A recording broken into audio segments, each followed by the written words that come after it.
Paix et joie, paroliers et parolières, que la grâce et la faveur de notre Seigneur soient sur chacun de vous. Je prie que votre fin de semaine soit bénie et que Dieu bénisse vos différentes familles. Bienvenue à nos dévotions matinales. Aujourd'hui, nous parlerons des défis inutiles. Luc, en son chapitre 4, au verset 3, déclare ce qui suit. Le diable lui dit, « Si tu es le Fils de Dieu, ordonne à cette pierre qu'elle devienne du pain. » Jésus lui répondit, « Il est écrit, l'homme ne vivra pas seulement de pain. » Amen. J'aime particulièrement ce pan de l'histoire de la tentation de Jésus par le diable dans le désert. Parce que ce bout-là met en évidence une vérité spirituelle, une vérité de vie très importante. Si quelqu'un était à la place du Christ, si tu étais certainement à la place du Christ, tu aurais dit au diable, je vais transformer ces pierres-là en pain pour te montrer que je suis vraiment un enfant de Dieu.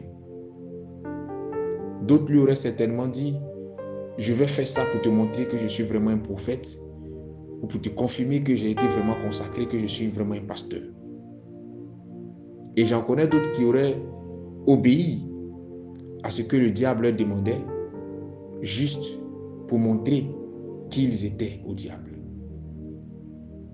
Mais Jésus n'est pas rentré dans le jeu du diable. Tu sais, tu as un ego qui souvent exige de toi que tu le flattes. Et le diable est extrêmement conscient de ce fait-là. C'est la raison pour laquelle il passe par des personnes ou par des situations détournées pour te pousser à relever des défis inutiles, pour t'emmener à relever des défis qui n'en valent pas la peine, qui à la longue te créeront plus de problèmes que de solutions, qui te feront plus de mal que de bien. Écoute-moi bien, tu n'es en concurrence avec personne. Sache que tu n'as rien à prouver à qui que ce soit, excepté à toi-même et à Dieu ton Créateur. Ne te sens pas obligé d'afficher tes succès, tes réussites, tes acquis, parce que quelqu'un, directement ou indirectement, te pousse à le faire. Ne te sens pas obligé de répondre à tout le monde ou de répondre à tout, juste pour montrer que c'est toi. Ne te sens pas obligé de prouver quoi que ce soit à qui que ce soit. Parce qu'en vérité, tous les combats ne méritent pas d'être menés. Et tous les défis ne sont pas à relever.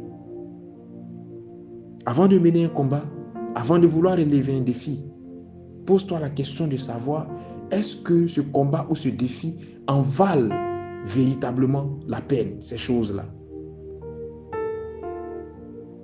Ce n'est pas partout qu'on mène le combat. Ce n'est pas partout qu'on se bande les muscles ou qu'on enlève le débardeur pour mener la bataille. Parfois, un silence, une inaction ou une réponse sage font mieux gagner la bataille qu'une réaction disproportionnée.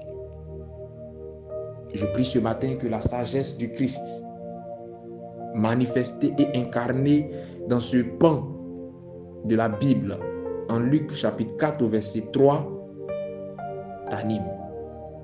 Je prie que cette sagesse te caractérise dans ton foyer. Je prie que cette sagesse te caractérise dans ton travail. Je prie que cette sagesse te caractérise dans tes relations humaines en tout genre. Parce qu'en vérité, bon nombre des problèmes que tu vis ne sont pas la conséquence des démons. Mais bon nombre de ces problèmes sont la conséquence de ton manque de sagesse. Je prie que Dieu bénisse ta journée et que sa grâce soit sur toi.